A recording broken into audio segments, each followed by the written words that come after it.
एक व्यक्ति रामा भगवान विष्णु का भक्त था। वह एक लक्ष्मी नारायण जी के मंदिर में पुजारी था। भगवान विष्णु की भक्ति में वह घर जाना भी भूल जाता था। दिन रात भगवान की भक्ति में लगा रहने के कारण घर में उसकी मौत जानकी और बहन पूजा बहुत परेशान रहते थे। एक दिन रामा घर नहीं आया तो जानकी ने पूजा को बुलाया और उससे कहा, जानकी बेटी जरा रामा को मंदिर से बुला ला, मैंने कब से खाना बना रखा है, लेकिन वह अपनी सुध बुध खोकर मंदिर में भजन गा रहा होगा। पूजा माँ, यह तो रोज की बात है, एक काम करो, आप खाना बना कर दे दो, मैं मंदिर में खाना दे आती हूँ। जानकी कहती है, नहीं बेटी, अगर तूने उसे वहाँ खाना पहुँचा दिया तो वह घर कभी नहीं आएगा। कम से कम पेट की भूख उसे घर आने का मजबूर तो कर देती है। तभी वहाँ रामा आ जाता है। रामा कहता है, मौ तुम हमेशा गुस्सा करती रहती हो, मैं इसी डर से घर आ जाता हूँ, नहीं तो मैं अपने स्वामी के चरणों में ही पड़ा रहना चाहता हूँ। जानकी कहती है, पहले तू खाना खा ले, फिर मुझे तुझसे कुछ बात करनी है।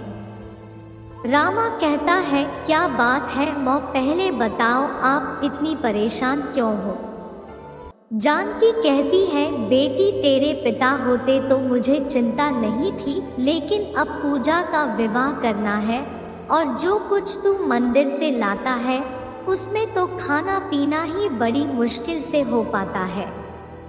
रामा कहता है, मौ तुम तो बेकार चिंता करती हो, मेरे भगवान विष्णु अपने आप सब इंतजाम कर देंगे, समय आने पर सब ठीक हो जाएगा। जानकी कहती है, बेटा तू बहुत सीधा है, तुझे नहीं पता लड़का मिलना और विवाह करना कितना बड़ा काम है। रामा कहता है, मौ मैं सब जानता हूँ और इंतजाम भी हो जाएगा। अब तो मुझे जल्दी से खाना दो, मुझे मंदिर जाना है, शयन आरती का समय होने वाला है। रामा खाना खाकर मंदिर चला जाता है। इसी तरह कुछ दिन बीत जाते हैं। एक दिन मंदिर में एक सेठ जी अपनी बेटी के साथ आए। रामा ने उनकी पूजा संपन्न कराई। तभी उसके बाद उसने सेठ जी और उनकी लड़की को प्रसाद दिया। सेठ जी की लड़की ने प्रसाद फेंक दिया। रामा कहता है, सेठ जी आपकी लड़की ने भगवान का प्रसाद क्यों फेंक दिया। सेठ जी कहते हैं, बेटा इसे माफ कर दो, यह भगवान को बहुत मानती थी, दिन रात उनकी पूजा करती थी, लेकिन अभी 2 साल पहले इसका भाई बीमारी से मर गया, जब से यह भगवान से नफरत करती है। मैं इसे बहुत समझाता हूँ लेकिन यह नहीं मानती। रामा कहता है, लेकिन आप इसे मंदिर क्यों लाए हो। सेठ जी कहते हैं, मैंने सोचा भगवान इस पर कृपा करेंगे तो यह ठीक हो जाएगी। रामा कहता है, सेठ जी आप इसे हर दिन मंदिर लाया कीजिए, भगवान विष्णु की कृपा से यह ठीक हो जाएगी। अगले दिन से सेठ जी अपनी बेटी के साथ हर दिन मंदिर आने लगे, लेकिन उनकी बेटी उदास बैठी रहती थी, वह पूजा भी नहीं करती थी।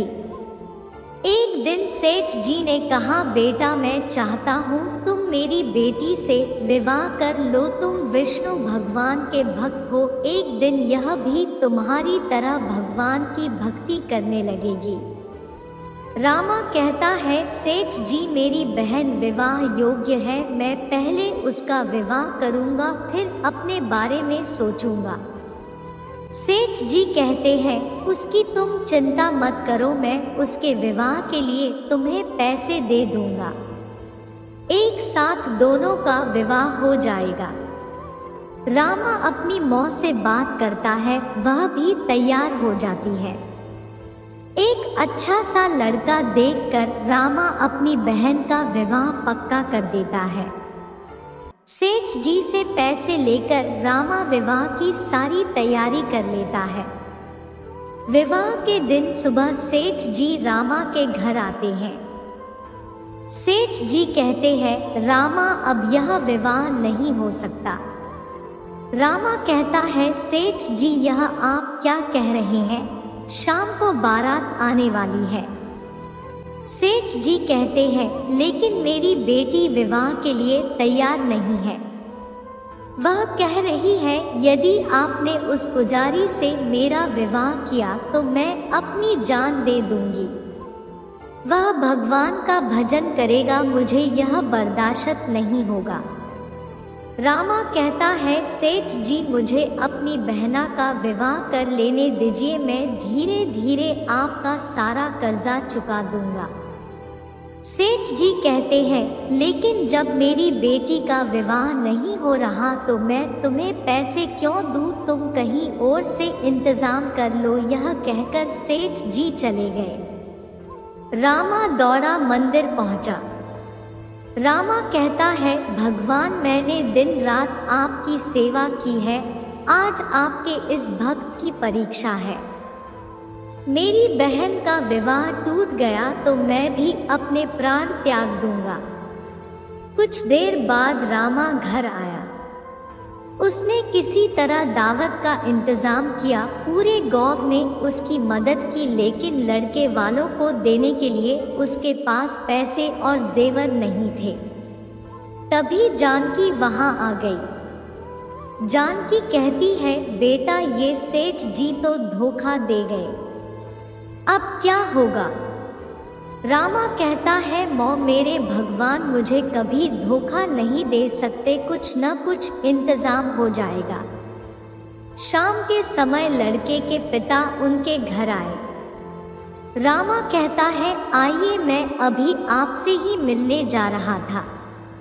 पिता कहता है, भाई मैं तो तुम्हें यह कहने आया था कि पैसों की इतनी जल्दी क्या थी, और यह जेवर तुमने क्यों भिजवा दिए, यह तो बहू को पहनने थे। रामा कहता है, लेकिन यह आपको किसने पहुंचा दिए। पिता कहता है, पता नहीं, एक सज्जन आए थे, उन्होंने कहा रामा ने यह सामान भेजा है। वे देकर चले गए। जब मैंने देखा तो इसमें रुपए और जेवर थे। मैं यह जेवर वापस लाया तक तुम अपनी बहन को पहना सको। यह सुनकर रामा रोने लगा। रामा कहता है, मेरे प्रभु स्वयं मेरी बहन के विवाह में पहुंच गए, यह सब उनकी ही माया है। यह कहकर वह रोने लगा। रामा ने धूमधाम से अपनी बहन का विवाह किया। बहन के विदा होने से पहले सेठ जी वहां आए और उन्होंने कहा, सेठ जी कहते हैं, बेटा मुझे माफ कर दो, मैं अपनी बेटी के कारण स्वार्थी हो गया था। लेकिन जब मेरी बेटी ने तुम्हारी रुपए और जेवर वाली बात सुनी है, वह भगवान में विश्वास करने लगी है। मैं चाहता हूँ इसी मंडप में तुम्हारा भी विवाह हो जाए। जानकी कहती है, बेटा इनकी बात मान ले, ये भी एक लड़की के पिता हैं, इनकी परेशानी मैं समझ सकती हूँ। भगवान विष्णु की कृपा से वही रामा का विवाह भी संपन्न हो गया।